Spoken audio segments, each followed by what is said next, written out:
सुप्रभातम बच्चों, मैं सुधींद्र मिश्रा आज क्लास 9th हिंदी व्याकरण रस पढ़ाने जा रहा हूँ। रस की परिभाषा जान लेना अति अनिवार्य है। देखिए बच्चों, जैसा कि आप सभी लोग जानते हैं कि रस का शाब्दिक अर्थ है जिसका स्वादन किया जा सके, जिसका स्वाद लिया जाए, जिसे चखा जा सके। रस शब्द की उत्पत्ति रसस्यते सो इति रसा के रूप में हुई है, अर्थात जिसका आस्वादन किया जा सके, जिसमें आनंद की अनुभूति हो, उसे रस कहते हैं। सामान्य भाषा में रस का अर्थ स्वाद से भी लिया जाता है, जिसे आप लोग कहते हैं भैया स्वाद ले रहा हूँ।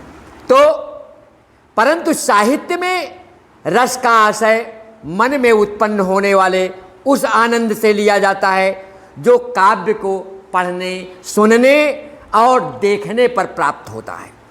अर्थात मन में जो हमारे उत्पन्न होता है उसे हम रस की संज्ञा देते हैं। सर्वप्रथम भरत मुनि ने अपने नाट्यशास्त्र में इसका स्वरूप बताया है। भरत मुनि ने भरतनाट्यम नामक पुस्तक लिखा है, जिसमें उन्होंने रस की उत्पत्ति के विषय में हमें संबोधित किया है और लिखा है उसमें संस्कृत में विभावानुभूव भाव भाव व्यभिचारी संयोगाद्रस निष्पत्ति, जिसका शाब्दिक अर्थ है विभाव, अनुभाव, व्यभिचारी भाव के संयोग से रस की उत्पत्ति होती है। अर्थात रस की उत्पत्ति विभाव, अनुभाव, व्यभिचारी भाव आदि से उत्पन्न होता है। काव्य पढ़ने, सुनने या अभिनय देखने पर विभाव आदि के संयोग से जिस आनंद की, जिस सुख की प्राप्ति होती है उसे ही रस कहा जाता है। रस को काव्य की आत्मा कहा जाता है। रस को काव्य की आत्मा कहा जाता है। अगर जो है काव्य में रस ना हो तो नीरस है, उसको कोई नहीं सुनेगा। इसीलिए जब कविता का पाठ होता है तो उसमें हमें रसानुभूति प्राप्त होती है, अब और हम उसे बड़े प्रेम से सुनते हैं। जैसे उदाहरणार्थ, मणि खोए भुजंग सी जननी, फन सा पटक रही थी शीश, अंधी आज बनाकर मुझको किया न्याय तुमने जगदीश। प्रस्तुत कविता के माध्यम से यहाँ स्थायी भाव, शोक, आलंबन, श्रवण, उद्दीपन और अनुभव, प्रलाप आदि दर्शाया गया है। क्योंकि मणि खोए भुजंग सी जननी, जिस सांप की मणि ही गायब हो जाए उस भुजंग की क्या दशा होगी? फिर वो तो सांप ही बेकार सिद्ध होता है। और फन पटक पटक और कहे, अपने सिर को पटक पटक करके कह रही, अंधी आज बनाकर मुझको छोड़ा। ऐसी सर्पिणी कह रही है कि आज तो आपने मुझे अंधा बना करके छोड़ दिया। क्या है परमपिता परमेश्वर, आपने मेरे साथ न्याय किया है, जो कि मेरे उस मणि को ही हटा दिया, मणि को ही गायब कर दिया और मुझे बिना मतलब को घूमने के लिए छोड़ दिया। तो इस प्रकार से इसमें जो है शोक है, श्रवण है और प्रलाप है। सिर पटकना आदि क्या है? ये प्रलाप ही तो है। संचारी भाव है, स्मृति, प्रलाप, विषाद आदि। अतः इन सभी के संयोग से यहाँ किस रस की उत्पत्ति हुई है? करुण रस की उत्पत्ति हुई है। इसमें करुण रस की उत्पत्ति हुई है।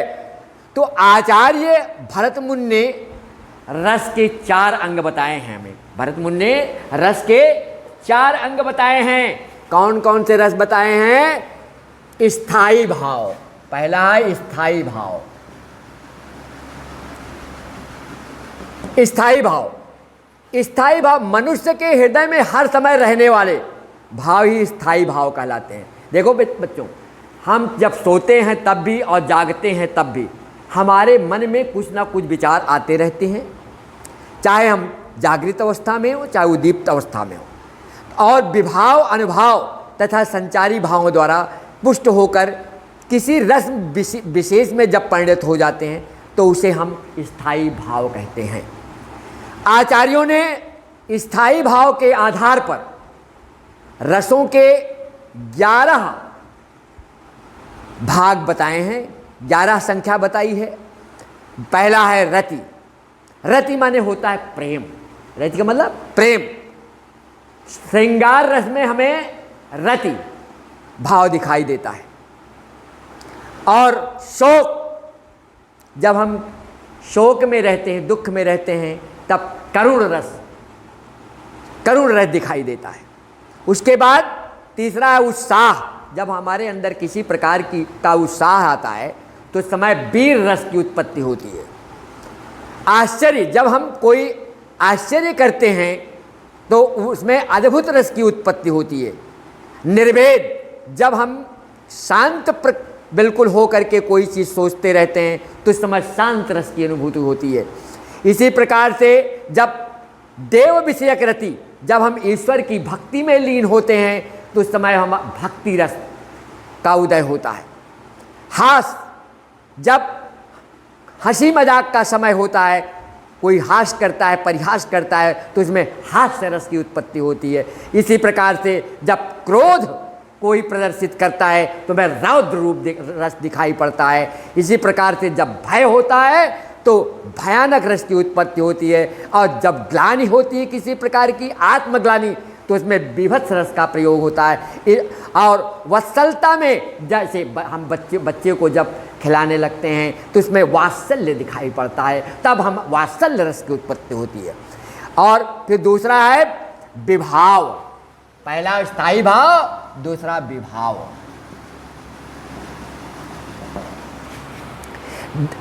स्थायी भावों को जागृत और उद्दीप्त करने वाले कारणों को विभाव कहते हैं। जो स्थायी भाव को जागृत करें और उद्दीप्त करें, ऐसे मतलब जो है कारणों को विभाव कहा गया है। विभाव आश्रय के हृदय में भावों को जागृत भी करते हैं और उद्दीप्त भी करते हैं, अर्थात जगाते भी हैं और समाप्त भी करते हैं। इस आधार पर विभाव के 2 भेद बताए गए हैं। विभाव के कितने भेद बताए गए हैं? 2। पहला है आलंबन। इसके 2 भेद बताए हैं।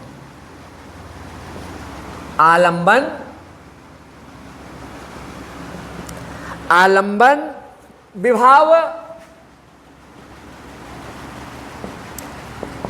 दूसरा है उद्दीपन विभाव।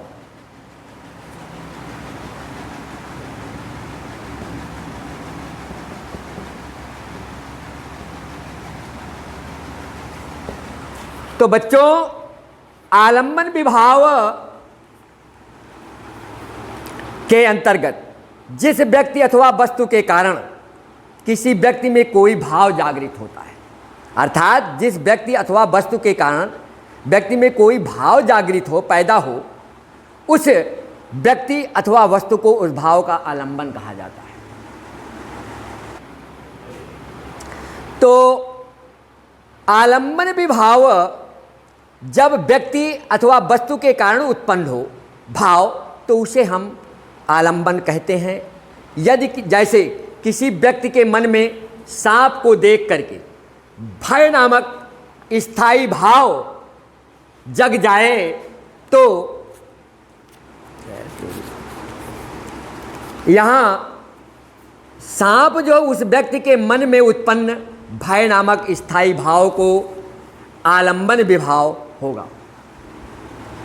उद्दीपन विभाव व्यक्ति के हृदय में जागृत स्थायी भावों को अधिकाधिक उद्दीप्त तथा तीव्र करने वाला भाव उद्दीपन विभाव कहलाता है। उसके बाद अनुभाव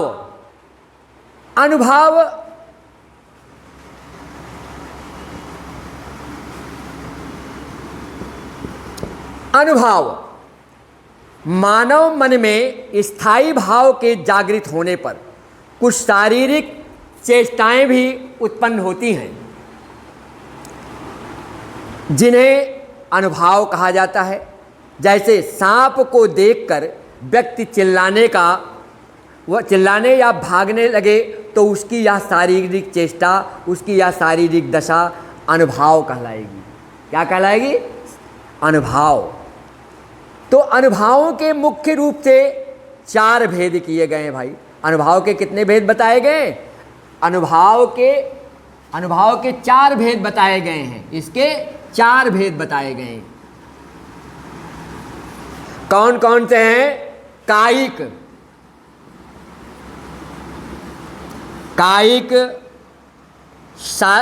कायिक, मानसिक,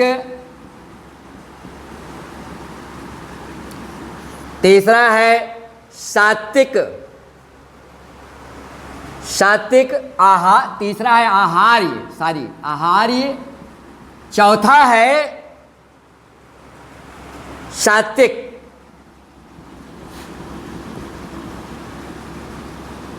इस प्रकार से अनुभाव के 4 भेद बताए गए हैं, कायिक, मानसिक, आहार्य और सात्विक।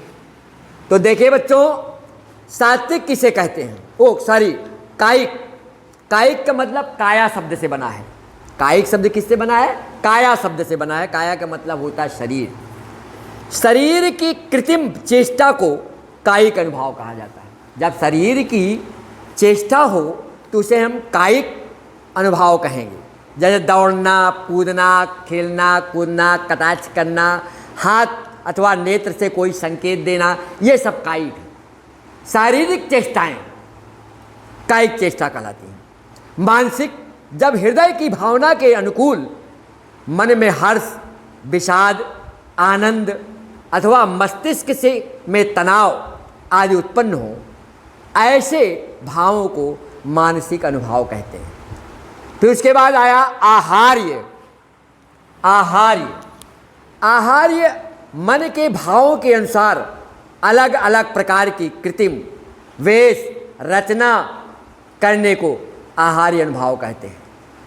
इसके बाद सात्विक, अंतःकरण के विशेष धर्म सत्व से उत्पन्न ऐसे शारीरिक विकार या अंग विकार को सात्विक अनुभाव कहते हैं, जिससे हृदय में उत्पन्न रस या भाव का पता चलता है।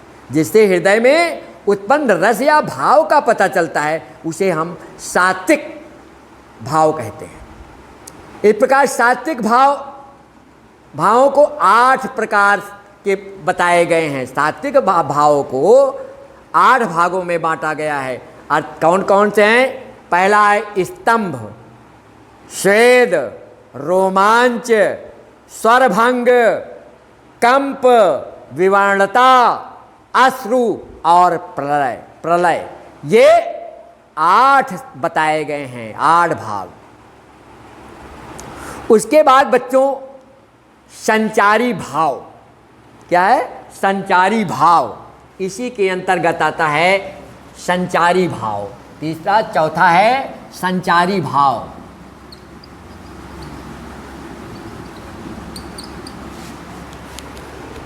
संचारी भाव आश्रय के मन में उत्पन्न होने वाले अस्थिर मनोभावों को कहते हैं। अर्थात आश्रय के मन में उत्पन्न होने वाले अस्थिर, जो स्थिर न रहें, ऐसे मनोविकारों को संचारी भाव कहा गया है। वे मनोविकार पानी के बुलबुलों की भांति बनते हुआ मिटते रहते हैं। जैसे पानी का बुलबुला पानी में उठता है और तुरंत गायब हो जाता है, उसी प्रकार से ये हमारे मन में उठते हैं और तुरंत गायब हो जाते हैं। ऐसे भावों को संचारी भाव कहा गया है। तो बच्चों, आचार्यों ने संचारी भावों को 33 भागों में बांटा है।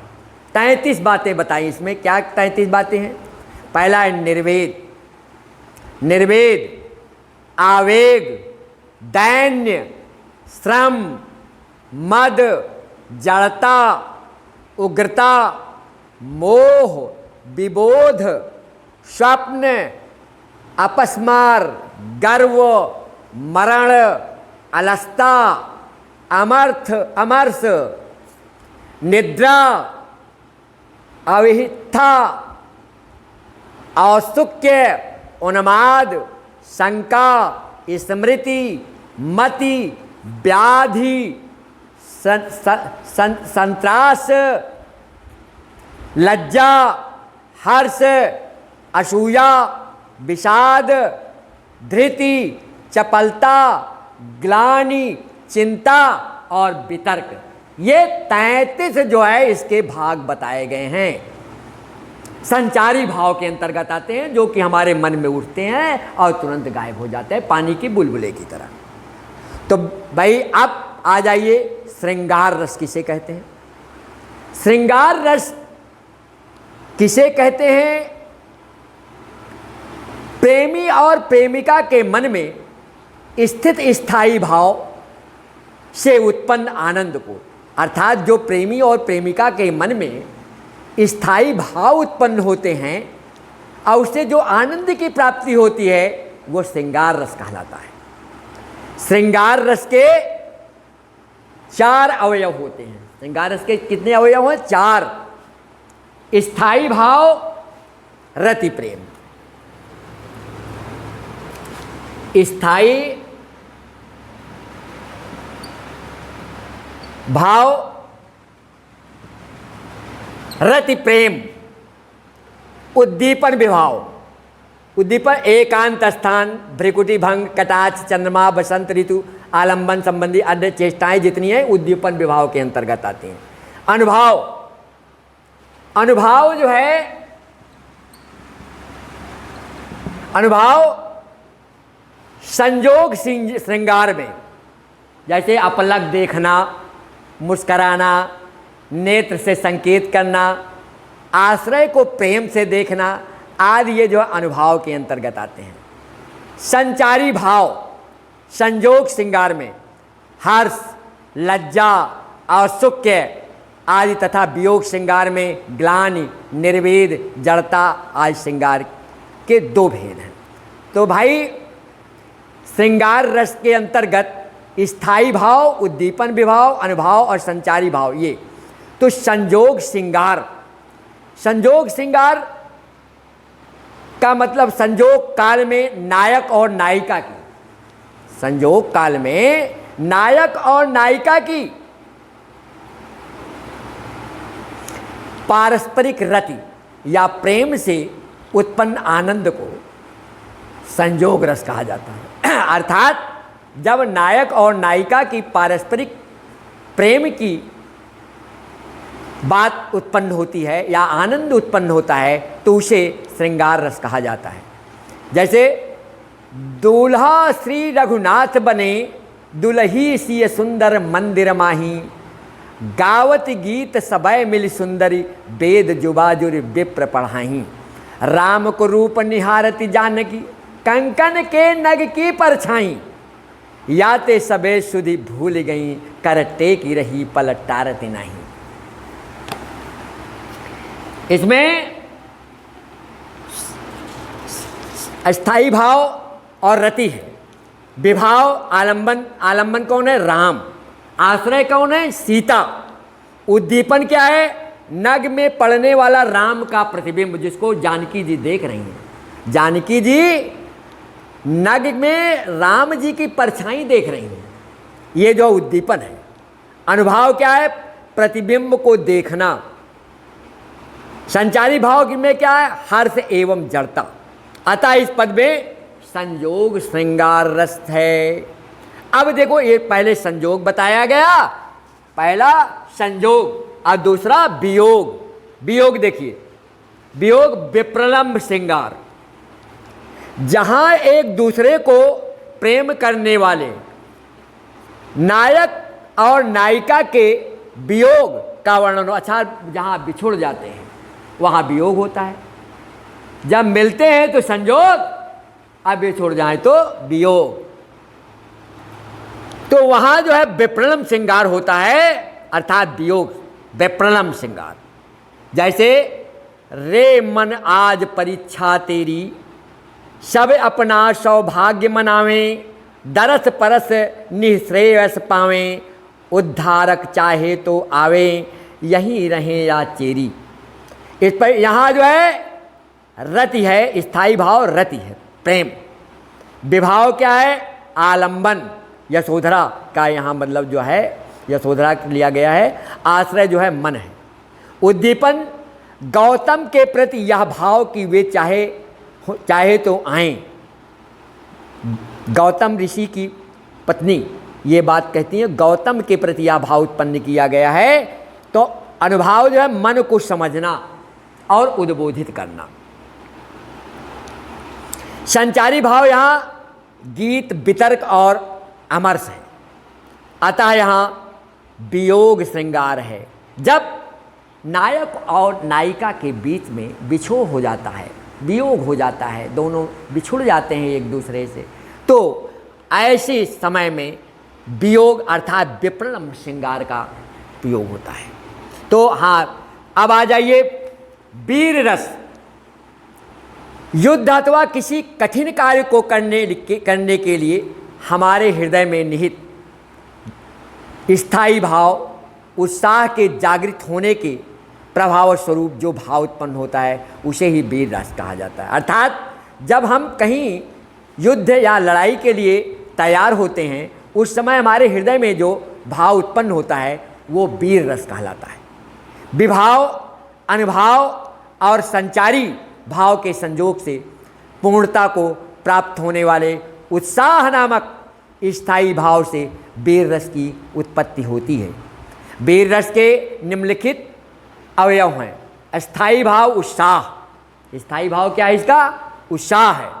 विभाव आलंबन। आलंबन क्या है? अत्याचारी शत्रु। उद्दीपन शत्रु का पराक्रम, अहंकार, रणवाद्य, याचक का आर्तनाद, यश की इच्छा, ये सब उद्दीपन कहलाते हैं। अनुभाव रोमांच, गर्वपूर्ण उक्ति, प्रहार, कंप, धर्मानुकूल आचरण आदि ये अनुभव हैं। संचारी भाव इसमें उग्रता होती है, आवेग होता है, गर्व होता है, चपलता होती है, धृति, मति, स्मृति, हर्ष और सुख के असूया आदि ये जो है संचारी भाव उत्पन्न होते हैं। अर्थात वीर रस के 4 भेद हैं। वीर रस के 4 भेद हैं। वीर रस के 4 भेद। पहला है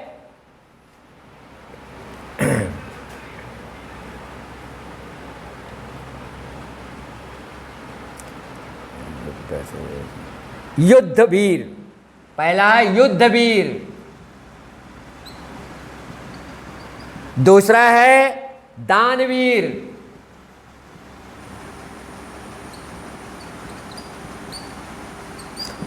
तीसरा है दयावीर। और चौथा है धर्मवीर।